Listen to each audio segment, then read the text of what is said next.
Target Delhi. Note বিরোধী আন্দোলনকে এবার দেশের প্রতিটি কোণায় পৌঁছে দিতে চান মমতা বন্দ্যোপাধ্যায়। আজই দিল্লি যাচ্ছেন তিনি। এ মাসের শেষে লখনৌতে সভা করবেন। মোদীকে চাপে রাখতে নবান্ন থেকে দেশজোড়া আন্দোলন কর্মসূচি ঘোষণা করলেন মমতা বন্দ্যোপাধ্যায়।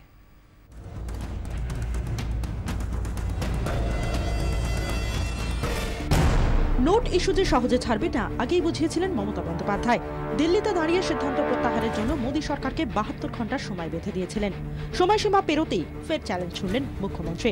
বোঝালেন মোদীর বিরুদ্ধে লড়াইটা মোদীর গড়েই লড়বেন। মঙ্গলবারই ফের দিল্লি যাচ্ছেন Mamata Bandyopadhyay. I am going to Delhi tomorrow. 23rd, 24th আমি দিল্লিতে থাকবো। আমি 29 25-26 থাকতে পারি, এখনো ঠিক করিনি। শুধু দিল্লি নয়, মোদীকে চাপে রাখতে নোট বিরোধী লড়াইটা এবার দেশের প্রতিটি কোণায় টেনে নিয়ে যেতে চান মমতা বন্দ্যোপাধ্যায়। নবান্নে বসেই দেশজোড়া আন্দোলনের কর্মসূচি ঘোষণা করলেন মুখ্যমন্ত্রী। 29th আমি লখনৌতে মিটিং করব, बिहारेও আমি মিটিং করব 1 বা 2, তারপর আমি পাঞ্জাবও যাব। उधर में हम पॉलिटिकल रैली पूरा हम 23, 24, 25 करेंगे। 23 तारीख को हमारा इधर में भी रैली है बंगाल में, जिस कोलकाता। 24 हमारा डिस्ट्रिक्ट हेडक्वार्टर में है, 25 भी हमारा ब्लॉक लेवल में है।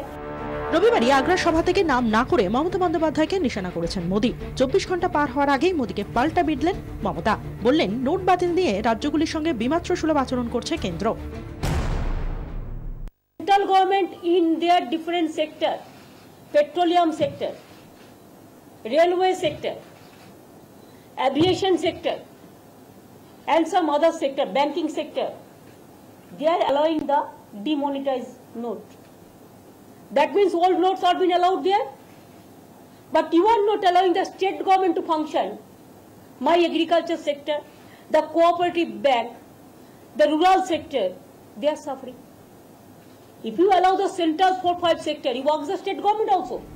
নোট বাতিলের বিরোধিতা নিয়ে সোমবারও তাকে নিশানা করেছে বিজেপি। कोई सपना देखने लगता है ना, वो सपना कहाँ तक किस तरह से पहुंच जाता है। अभी उनका नजर कहीं और है। उनको भी लग रहा है कि अभी बंगाल में थोड़ा सा पैसा का इतना बन ले रहा है, तो अभी थोड़ा दिल्ली जाके और भी पैसा बना ले, तो ये उनका जमी बनाने की कोशिश कर रही है।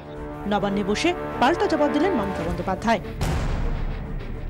জনতার আন্দোলন, জনগণের আন্দোলন, জনতার মধ্যে ছড়িয়ে দেওয়ার জন্য, মানুষের জন্য, যতক্ষণ মানুষ বিচার না পাবে আমার পার্সোনাল কোনো ইন্টারেস্ট নেই। সংসদের পাশাপাশি নোট ইস্যুকে দেশের রাস্তাতেও পৌঁছে দিতে চান মমতা বন্দ্যোপাধ্যায়। রাজনৈতিক মহল বলছে মোদী বিরোধী লড়াইয়ে প্রশাসকের ইমেজ ভেঙে ক্রমশ বেরিয়ে আসছেন সেই পুরনো প্রতিবাদী মমতা, যে ভূমিকা তাকে পৌঁছে দিয়েছে বাংলার মসনদে। এখন লক্ষ্য দিল্লি। ব্যুরো রিপোর্ট, 24 ঘন্টা।